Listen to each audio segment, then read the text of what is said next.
ప్రణాళికలో భాగస్థులు, వారి ఆదర్శ జీవిత సాక్ష్యము నేటి స్త్రీలకు మార్గదర్శకం. సారా, రిబకా, రాహాబు, దెబోరా, రూతు, నయోమి విశ్వాస నిరీక్షణకు మాదిరి. నడుచుకుందాము వారి మార్గములో, క్రీస్తు సహపరిచారకులై సంఘ సేవలో సాగుతూ నడచిన వారి జీవితం ఈ తరముకే ఆదర్శం. బైబిల్లోని స్త్రీలు అను కార్యక్రమంలో భాగంగా ఈ దినము యాయేలు అనే స్త్రీని గురించినటువంటి ధ్యానము మన మధ్యలో మిసెస్ మంచుల గారు చేయబోతా ఉన్నారు. విని దీవించబడదాం.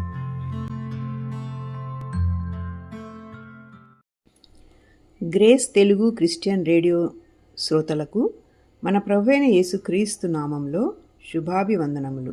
రండి, ఈరోజు మనము పరిశుద్ధ బైబిల్ గ్రంథం నుండి మరి ఒక విశిష్టమైన స్త్రీని గురించి ధ్యానించెదము. ఆమె పేరు యాయేలు. ప్రభు సహాయం కొరకు చిన్న ప్రార్థన చేసుకుందామా? పరిశుద్ధుడా, మహోన్నతుడా, మహాగణుడా, నిత్యుడగు తండ్రి, సర్వశక్తిమంతుడైన మా ప్రియ ప్రభువా, మీ పరిశుద్ధమైన పాదములకు వేలాది వేల వందనములు చెల్లించుకుంటున్నాం. ఈ సమయమందు మేము యాయేలును గురించి ధ్యానించనే ఉండగా మీ సహాయం మాకు అనుగ్రహించండి. మీరు మాతో మాట్లాడండి. నన్ను మరుగుపరిచి మీ యొక్క మెల్లనైన స్వరం మేము వినున్నట్లుగా కృప చూపుదురని యేసుక్రీస్తు పరిశుద్ధ నామములో ప్రార్థించి వేడుకుంటున్నాం తండ్రి. ఆమెన్. న్యాయాధిపతుల గ్రంథము 5వ అధ్యాయము 24-25 వచనాలు చదువుకుందాం.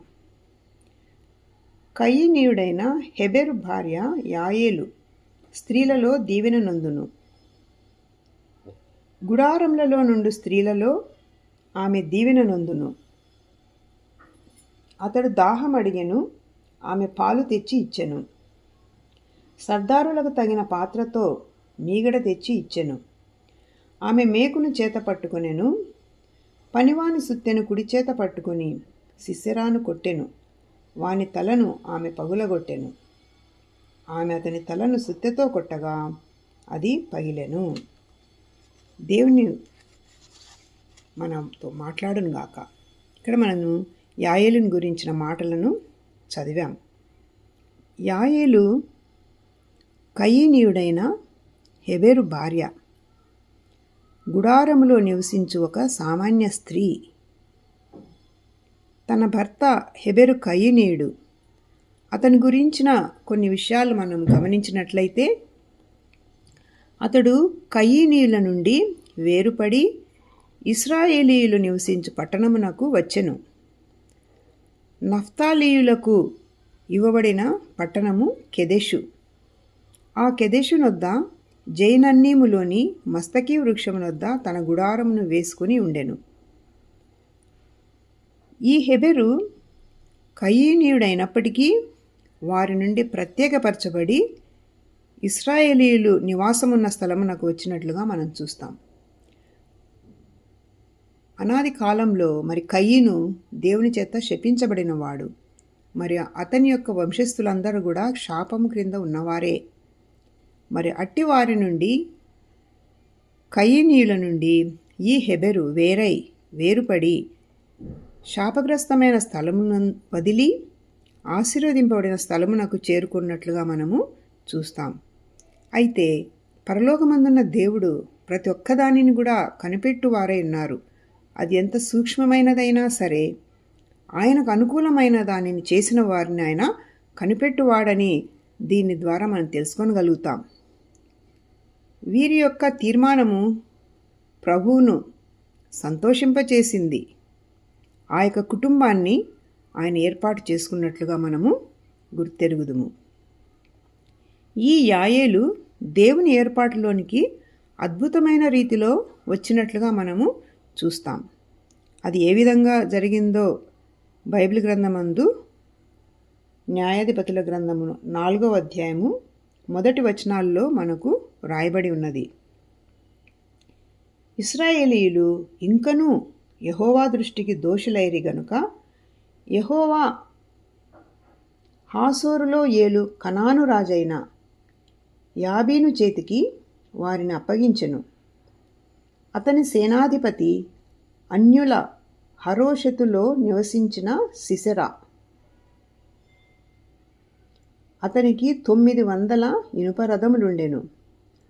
అతడు 20 సంవత్సరములు ఇశ్రాయేలీయులను కఠినమైన బాధ పెట్టగా ఇశ్రాయేలీయులు యెహోవాకు మొరపెట్టిరి. ఇక్కడ మనం చూస్తున్నాము, పరిశుద్ధ గ్రంథములో దేవుడు ఏర్పాటు చేసుకున్న ప్రజలు ఇశ్రాయేలీయులు. వారిని ఐగుప్తు బానిసత్వం నుండి విడిపించాడు. వారిని కన్న తండ్రి వలె ఎత్తుకొని ఎడారి మార్గంలో అరణ్యంలో వారిని నడిపించినట్లుగా మనం చూస్తాం. ఆ యాత్ర అంతటిలో వారి బట్టలు పాతగిలలేదు, మరి వారి ఆహారము వారు వండుకొని తినలేదు. దేవుడే పరలోకపు మన్నాతో వారిని పోషించినట్లుగా మనము చూస్తాం. ఎన్నో అద్భుత కార్యములు, సూచక క్రియల ద్వారా ఐగుప్తు నుండి విడుదల పొందిన వారుగా ఉన్నారు ఇశ్రాయేలీయులు. అయితే వారు ఎప్పుడైతే దేవుడు వారికి ఇచ్చిన రాజ్యమును స్వాధీనపరుచుకున్నారో అప్పటి నుండి వారు అనేకసార్లు దేవునిని బాధపరచుచూ వచ్చినట్లు మనము చూస్తాం. విగ్రహారాధన చేయడం, పాపంలో పడిపోవడం, దేవునికి విరోధమైన కార్యములు చేసి విగ్రహారాధన చేత దేవునిని బహుగా బాధపెట్టినట్లుగా మనం చూస్తాం. ఎప్పుడైతే ఇశ్రాయేలీయుల ప్రజలు దేవుని మార్గం నుండి ప్రక్కకు తొలగిపోతారో అప్పుడంతా కూడా దేవుని యొక్క ఉగ్రత వారి మీదకి వచ్చినట్లుగా మనం చూస్తాం. దేవుడు వారిని అన్య రాజుల చేతికి అప్పగించాడు. మరి వారిని బానిసలుగా అన్యరాజులు కొనిపోయినట్లుగా మనం చూస్తాం. దానికి దేవుడు అనుమతించినట్లుగా కూడా చూస్తాం. అయితే వారు పశ్చాత్తాపపడి తిరిగి తమ దేవుడైన యెహోవా వైపునకు తిరిగి మొరపెట్టినప్పుడు ఆయన కనికరం చూపించిన దేవుడుగా మనము చూస్తున్నాం. ఇక్కడ కూడా ఈ యొక్క సీసెరా బహుకఠినుడని మనము గుర్తెరుగుదుము. అతడు 20 సంవత్సరములు ఇశ్రాయేలీ ప్రజలను బహుగా బాధపెట్టాడని రాయబడింది. అతనికి 900 ఇనుప రథములు ఉన్నాయంట. మరి గొప్ప సైన్యం కూడా అతడు కలిగి ఉన్నట్లు గ్రంథంలో రాయబడింది. ఆ కఠినమైన బాధకు, శ్రమలకు తట్టుకొనలేక ఇశ్రాయేలీయులు యెహోవాకు మొరపెట్టినారని రాయబడింది. తప్పకుండా ఆయన మొరనాలకించేవాడు.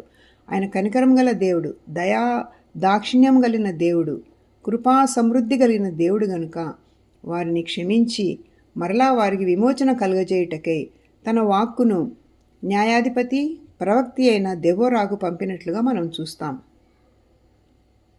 ఆ కాలం నందు లప్పిదోతు భార్య అయిన దెబోరా అను ప్రవక్తి ఇశ్రాయేలుకు న్యాయాధిపతిగాను ప్రవక్తిగాను ఉన్నట్లు చూస్తాం. దేవుని యొక్క వాక్కును ఆమె పొందుకుని వెంటనే ఇశ్రాయేలీల సేనాధిపతి అయిన బారాకునకు కబురు పెట్టినట్లుగా మనం చూస్తాం.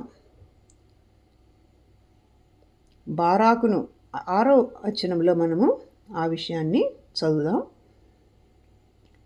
అబీనోయము కుమారుడైన బారాకును పిలువనంపించి అతనితో ఇట్లనెను, నీవు వెళ్ళి నఫ్తాలీయులలోను జబూలూనీయులలోను 10,000 మందిని మనుషులను తాబోరు కొండ యొద్దకు రప్పించుము. నేను నీ దగ్గరకు యాబీను సేనాధిపతి అయిన సీసెరాను, అతని రథములను, అతని సైన్యమును కీషోను ఏటి దగ్గరకు కూర్చి నీ చేతికి అతనిని అప్పగించెదను అని ఇశ్రాయేల్ దేవుడు యెహోవా సెలవిచ్చుచున్నాడని ఆ మాటలు దెబోరా బారాకునకు చెప్పినట్లు మనం చూస్తాం. తప్పకుండా దేవుడు సీసెరాను, అతని సైన్యమును ఇశ్రాయేలీల ప్రజలకు అప్పగింపబోచున్నాడని ఆమె ప్రవచించినట్లుగా మనం చూస్తాం. అయితే ఈ బారాకు ఆమెతో ఏమన్నాడంటే, ఆ తాబోరు కొండకు నీవు వచ్చిన ఎడల నేను వెళ్ళెదను, నీవు రాని ఎడల నేను కూడా వెళ్ళను అని పలికినట్లు మనం చూస్తాం. అప్పుడు ఈ యాయేలు దేవుని ఏర్పాటులోనికి వచ్చినట్లుగా మనకు అర్థమవుతుంది. ఇశ్రాయేలులు యెహోవా దృష్టికి దోషులైనారు. మరి వారు దేవుని ఉగ్రతకు పాలైనప్పుడు వారు మొరపెట్టగా దేవుడు వారి యొక్క మొరను విని తన వాక్కును దెబోరాకు పంపించాడు. పంపించినప్పుడు ఆమె ఆ విషయాన్ని బారాకునకు తెలపగా అతడు ఒక అడుగు వెనక్కు వేసినట్లుగా మనము చూస్తాం. అది మరి అతడు భయముతో వేశాడో పిరికితనంతో వేశాడో మనకు తెలియదు, కానీ అతడు యుద్ధమునకు దెబోరాతో కూడా వెళ్ళదనని చెప్పినట్లు మనము చూస్తున్నాం. అప్పుడు దెబోరా యాయేలును గురించి ప్రవచించినట్లుగా మనము చూస్తున్నాం. ఎప్పుడైతే బారాకు తాను ఒంటరిగా ఆ యొక్క యుద్ధభూమినకు వెళ్ళనని చెప్పాడో అప్పుడు దేవుని యొక్క దృష్టి మరి యాయేలు మీద పడినట్లుగా మనం చూస్తాము. వెంటనే మరలా దెబోరాకు దేవుని యొక్క వాక్కు ప్రత్యక్షమై ఆమె బారాకుతో ఈ విధంగా పలికింది. నేను నీతో వచ్చేదను, అయితే నీవు చేయి ప్రయాణం వలన నీకు ఘనత కలుగదు. యెహోవా ఒక స్త్రీ చేతికి సీసెరాను అప్పగించును అని ప్రవచించెను. కాబట్టి దాని తర్వాత దెబోరా బారాకుతో కూడా ఆ యొక్క తాబోరు కొండకు వెళ్ళినట్లు మనము చూస్తాం. యుద్ధము జరిగింది. ఎప్పుడైతే ఇశ్రాయేలీయులు 10,000 మంది కేవలము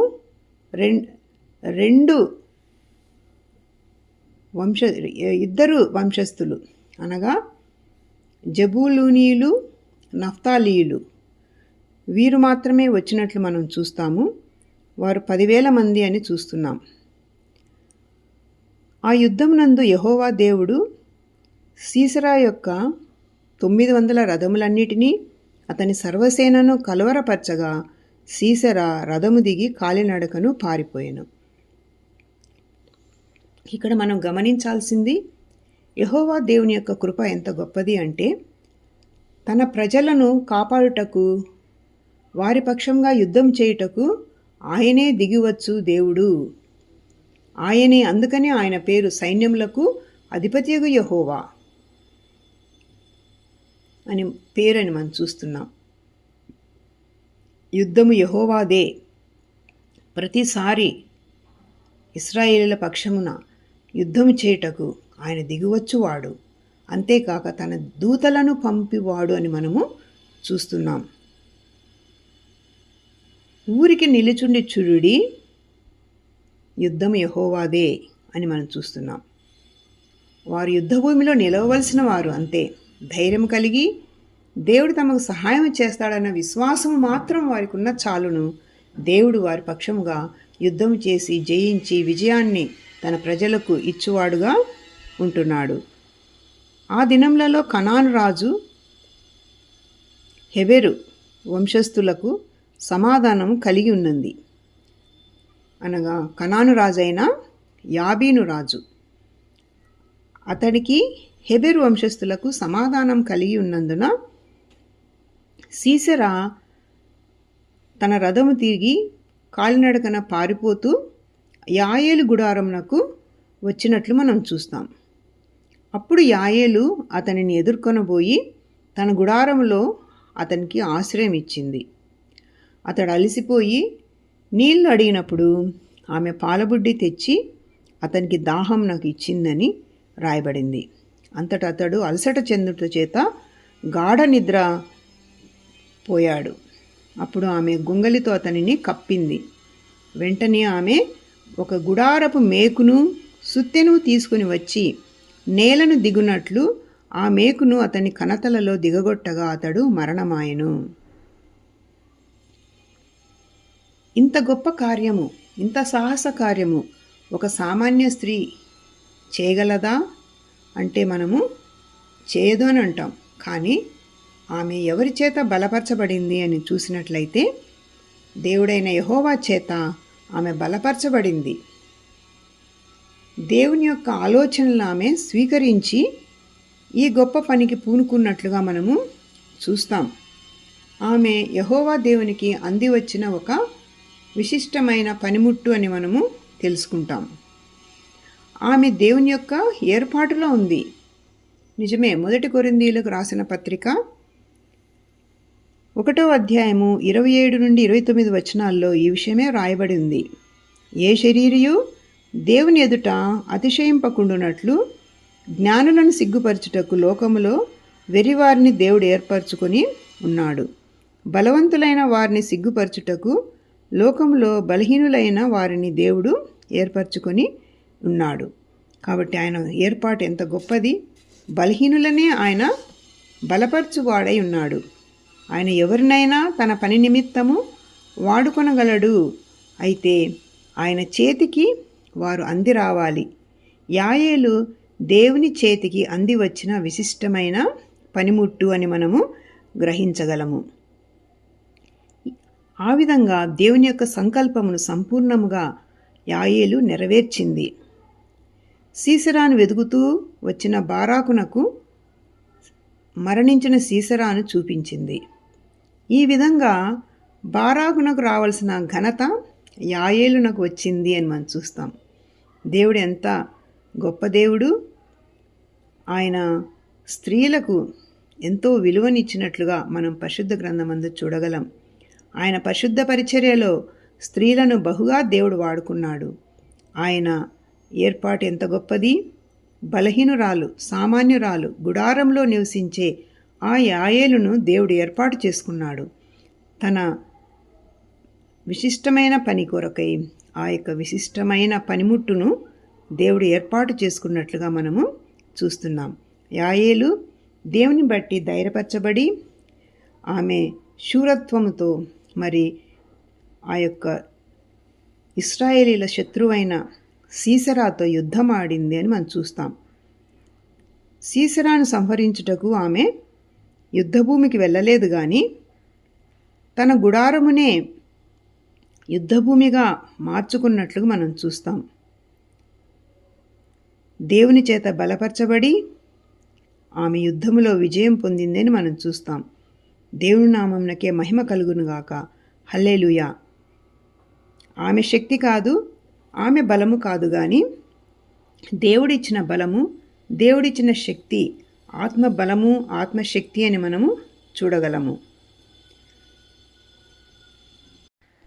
జకర్యా గ్రంథము 4వ అధ్యాయము 7వ వచనంలో చూసినట్లయితే, శక్తి చేతనైనను బలము చేతనైనను కాక నా ఆత్మచేతనే ఇది జరుగునని సైన్యములకు అధిపతియగు యెహోవా సెలవిచ్చెను అని వ్రాయబడింది.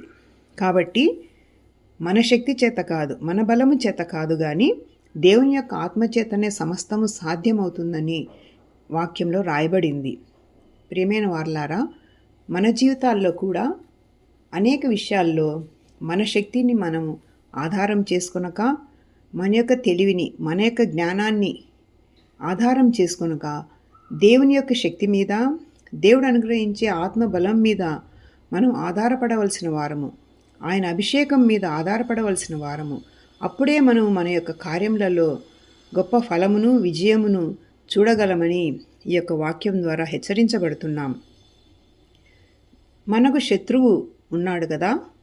మనకు సీసెరా మన శత్రువు కాదు, కానీ మన శత్రువు సాతానుడే. అతడు గర్జించు సింహం వలె ఎవరిని మృంగుదునా అని తిరుగుతున్నాడని మనకు వాక్యములో చెప్పబడింది. మనకు కూడా ఒక యుద్ధభూమి ఉన్నది. అది మనకు ఆత్మీయ పోరాటము. దానిని మనము చేయవలసిన వారమై ఉన్నాం.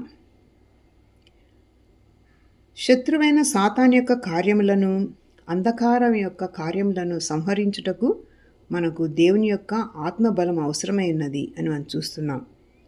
ఎఫెసీయులకు రాసిన పత్రిక 6వ అధ్యాయము 12వ వచనం చూసినట్లయితే, మనము పోరాడునది శరీరులతో కాదు, కానీ ప్రధానులతోనూ అధికారులతోనూ ప్రస్తుత అంధకార సంబంధులకు లోకనాథులతోనూ ఆకాశమండలమందున్న దురాత్మల సమూహములతోనూ మనము పోరాడుచున్నాము అని మనం చూస్తున్నాం. మన యొక్క యుద్ధభూమి మన గృహంలో ఉంటున్నది. మన గృహములలోనే మనం యుద్ధం చేయవచ్చు. మన మోకాళ్ళ మీద మనం యుద్ధం చేయవచ్చు. దేవుని స్తుతించుచు మనం ఈ యొక్క యుద్ధంలో పాల్గొనవచ్చు. యేసు నామములో మనము సాతాను మీద యుద్ధాన్ని ప్రకటించవచ్చు. వాడు చేయుచున్న అక్రమములన్నిటిని కూడా మనము నజరేయుడైన యేసు నామంలో అణిచివేయగలము, లయపరచగలము. దేవుడు ఎంత గొప్ప ఆధిక్యతను మనకు అనుగ్రహించాడు కదా.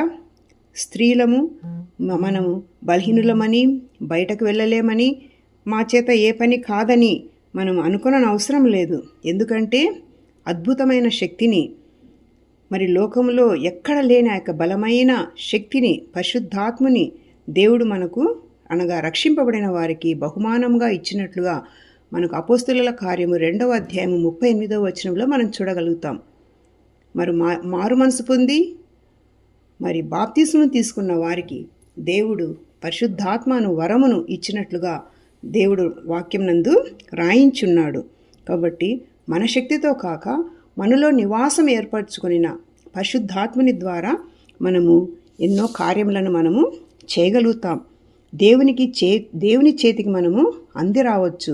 ఆయన చేతిలో మనం ఉన్నట్లయితే ఆయనకు అనుకూలమైన సమయంలో మనలను బలమైన సాధనాలుగా, పనిముట్లుగా వాడుకొని సాతానును లయపరచగలిగిన దేవుడు మనకు ఉన్నాడని మనము తెలుసుకొనవలసిన వారమై ఉన్నాం. ఈ సీసెరా 20 సంవత్సరములు మరి దేవుని యొక్క బిడ్డలను శ్రమపరచుట దేవుడు చూచాడు. మరి వారు మొరపెట్టినప్పుడు దేవుడు వారిని మొరను ఆలకించి మరి యాయేలు ద్వారా అతనికి కఠిన శిక్షను విధించినట్లుగా చూస్తున్నాం. ఈనాడు కూడా ఈ శిశరాలు ఎంతోమంది బయలుదేరినట్లుగా మనం చూస్తున్నాం. దేవుని యొక్క సేవకులను, దేవుని నమ్మిన ప్రజలను హింసించుటకు, బాధపెట్టుటకు, దేవుని యొక్క సంఘమును నశింపచేయాలని అనేక మంది సీసెరాలు ఈనాడు బయలుదేరి ఉన్నారు. మరి మనం ఊరికే చూస్తూ ఊరుకుందామా? లేక యాయేలు వలె మన గృహములలో యుద్ధము ప్రకటిద్దామా? దేవుని సన్నిధానంలో దేవుని యొక్క వాక్యం ద్వారా బలపరచబడి దేవుని వాగ్దానములను తీసుకుని దేవుని వాక్కును పొంది ఈ సీసెరాలను నజరేయుడైన యేసు నామములో లయపరచుదుముగాక. దేవుని యొక్క ఆత్మశక్తితో, పరిశుద్ధాత్మ బలముతో నిండుకొనిన వారమై ప్రార్థనా శక్తితో మనము విజయము పొందుదుముగాక. దేవుడు మనకు సహాయకుడు. ఆయన చేతికి మనం అంది వచ్చినట్లయితే మనకు దేవుడు విజయమును ప్రాప్తింపజేసే దేవుడు. హల్లెలూయా. మన ప్రభువైన యేసుక్రీస్తు మరి మనకు ఆ యొక్క అధికారం ఇచ్చున్నాడని మనం చూస్తున్నాం. సీసెరా మరి యాయేలు చేత చంపబడ్డాడు. యాయేలు గుడారపు మేకుతో మరి సుత్తెతో అతని తలను పగలగొట్టినట్లుగా మనం చూస్తున్నాం. మన ప్రభువైన యేసుక్రీస్తు మరి ఆ శిలువలో సాతానుని యొక్క తలను చితకగొట్టినట్లుగా మనం చూస్తున్నాం. యాయేలు యేసుక్రీస్తునకు ముందుగా ఆ యొక్క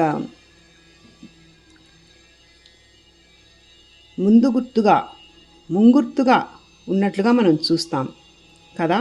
యేసుక్రీస్తు ప్రభువు కూడా శిలువ, మరణము, పునరుత్థానముల ద్వారా సాతాను తలను చితకగొట్టి ఉన్నాడు. మరణపు ముళ్ళును త్రుంచివేసి ఉన్నాడు. ఆయనకు పరలోకమందును భూమి మీదను సర్వాధికారం ఇవ్వబడినది అని మత్తయి సువార్త 28:18 మనము చూడగలుగుతాం. ఆ అధికారాన్ని ఆయన తన శిష్యులకు ఇచ్చినట్లుగా మనం చూస్తాం. అంతేగాక ఈనాడు మనకు కూడా దేవుని నమ్మిన బిడ్డలముగా ఆయన యందు విశ్వాసం ఉంచిన వారికి కూడా ఆయన ఆ యొక్క అధికారమును ఇచ్చి ఉన్నాడు. ఆ అధికారమును మనము ఉపయోగించాలని దేవుని యొక్క ఆశ ఉన్నదని మనం చూస్తున్నాం. కాబట్టి మన ముందున్న ఈ పోరాటంలో, ఆత్మీయ పోరాటంలో మనము యుద్ధమాడి గెలవవలసిన వారమై ఉన్నాం. మనం పోరాడినది ఆకాశ మండలమందున్న దురాత్మల సమూహములతో కాబట్టి అది ప్రార్థన వలనే సాధ్యం. దేవుని యొక్క పరిశుద్ధాత్మ శక్తి ద్వారానే సాధ్యం. నజరేయుడైన యేసుక్రీస్తు నామం ద్వారానే సాధ్యమని మనము గుర్తెరగవలసిన వారమై ఉన్నాం. రోమా 8:37 చూసినట్లయితే, అయినను మనలను ప్రేమించు వాని ద్వారా మనము వీటన్నిటిలో అత్యధిక విజయము పొందుచున్నాము. కాబట్టి మనము బలహీనులమని మనం తలంచగా దేవుని బలంపై ఆధారపడి ఆయన ఆత్మతో నింపబడి ఆయన ఆలోచనలను తీసుకుంటూ మనం ముందుకు అడుగు వేసినడలా ఆయన ఇచ్చిన పనిలో విజయమును పొందేదము. కీర్తనల గ్రంథము 144:1 చూసినట్లయితే, నాకు ఆశ్రయము దుర్గమగు యెహోవా సన్నుతింపబడునుగాక. ఆయన నా చేతులకు యుద్ధమును నా వ్రేళ్లకు పోరాటమును నేర్పువాడై ఉన్నాడు. దేవునికి మహిమ కలుగునుగాక. ఆయన మనకు యుద్ధమును నేర్పిస్తాడు, మన వ్రేళ్లకు పోరాటాన్ని నేర్పిస్తాడు అని వ్రాయబడింది. మనం ప్రభువుని అడగాలి. మనము ఊరికే ఉండే సమయము వెళ్ళిపోయింది. ఇక మనము విశ్రాంతి తీసుకోవడానికి వీలు లేదు. మన చుట్టూ శత్రు సైన్యము చుట్టుముట్టి వస్తున్నట్లుగా మనము చూస్తున్నాం ఈ దినాల్లో. కాబట్టి మనము మెలకువగలిగి ప్రార్థన చేస్తూ దేవుని సన్నిధానములో ఈ పరిశుద్ధ పోరాటంలో మనము ముందుకు అడుగు వేయవలసిన వారమై ఉన్నాం. బారాకు చెప్పినట్లుగా కాక యాయేలు వలె దేవుడిచ్చిన తలంపులను తీసుకుంటూ ప్రార్థనాపూర్వకంగా దేవుని సన్నిధానంలో ఆయన సహాయంను తీసుకుంటూ మన గృహంలోనే అనేక మంది సీసెరాలను మనము లయపరచవలసింది. దేవుడు మనకు సహాయం చేయువాడు. కీర్తనల గ్రంథము 68:11 చూసినట్లయితే ఒక మాట రాయబడి ఉంది. ప్రభు మాట సెలవిచ్చుచున్నాడు, దానిని ప్రకటించు స్త్రీలు గొప్ప సైన్యముగా ఉన్నారు. సేనల రాజులు పారిపోయెదరు. ఇంట నిలిచినది దోపుడు సొమ్ము పంచుకొనును. దేవునికి స్తోత్రం కలుగునుగాక. ఇక్కడ స్త్రీలను దేవుడు గొప్ప సైన్యముగా ఉన్నారు అని ప్రవచనం ఇస్తున్నాడు. ఆ స్త్రీల ద్వారా కూడా దేవుడు తన పనిని కొనసాగించుకున్న దేవుడు అని చూస్తున్నాం. ఎంత ధన్యత! స్త్రీలంగా దేవుడు మనకిచ్చిన ధన్యతను మనం బట్టి ఆయనను స్తుతించబద్దులమై ఉన్నాం. 12వ వచనంలో చూస్తే, సేనల రాజులు పారిపోయెదరు. ఇంట నిలిచినది దోపుడు సొమ్ము పంచుకొనును. ఇది ఎంత గొప్ప వాక్యము ప్రియమైన వారలారా. మనము ప్రార్థించినట్లయితే శత్రు రాజులు పారిపోయెదరు. సీసెరాలు పారిపోయెదరు. ఇంట నిలిచినది దోపుడు సొమ్ము పంచుకొనును. యాయేలు ఇంట నిలిచినది, గుడారంలో నిలిచినది, ఆమె దోపుడు సొమ్ము పంచుకున్నది. యాయేలు దీవెన నొందునుగాక. గుడారంలో నివసించిన యాయేలు దీవెన నొందును అని వారు పాట పాడినట్లుగా మనం చూస్తున్నాం. మనం కూడా ఇంట నిలిచిన వారమైనప్పటికీ మనం కూడా శత్రువును సంహరించి వారి దోపుడు సొమ్మును మనము పంచుకొనగలము. అది మన శక్తి కాదు, శక్తి చేత కాదు, బలము చేత కాదు. సైన్యములకు అధిపతియగు యెహోవా సెలవిచ్చుచున్నాడు. అది ఆయన యొక్క ఆత్మ ద్వారానే సాధ్యము అని ఆయన సెలవిచ్చుచున్నాడు. మనం బలపరచబడవలసిన వారమై ఉన్నాం. కయీనీయుడైన హెబెరు భార్య యాయేలు స్త్రీలలో దీవెన నొందును.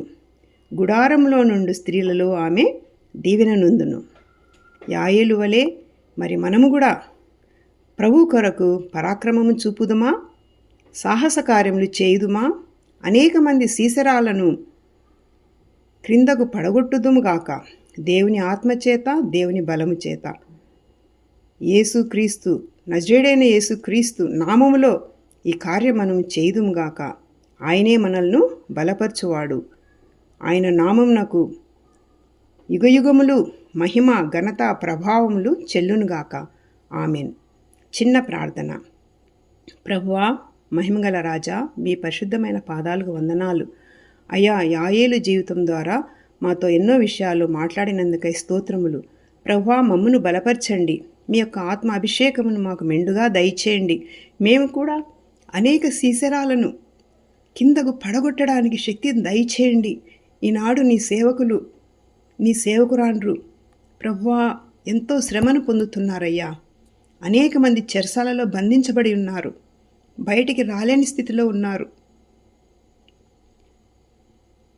వారిని విడిపించుట మీకే సాధ్యము. పరిశుద్ధాత్మ శక్తితో మేము నింపబడి వారి విడుదల కొరకు మేము ప్రార్థించుటకు సహాయము దయచేయండి. ఆనాడు నీ బిడ్డలు దాసత్వంలో కఠినమైన బాధలు పొందుతున్నప్పుడు నీకు మొరపెట్టగా మీరు దిగివచ్చారు ప్రభువా. నీ ప్రజల పక్షముగా మీరు యుద్ధము చేశారు. సీసెరా 900 ఇనుప రథములను వారి గొప్ప సైన్యమును కలవరపరిచారు ప్రభువా. ఈనాడు కూడా ఆ విధంగా మీరు చేదురని, నీ బిడ్డలకు శాంతియు సమాధానం విడుదల దయచేదురని, స్త్రీలముగా మమ్మనుడా మీరు వాడుకుందురని యేసుక్రీస్తు పరిశుద్ధ నామములో ప్రార్థించి వేడుకుంటున్నాను తండ్రి. Amen, amen.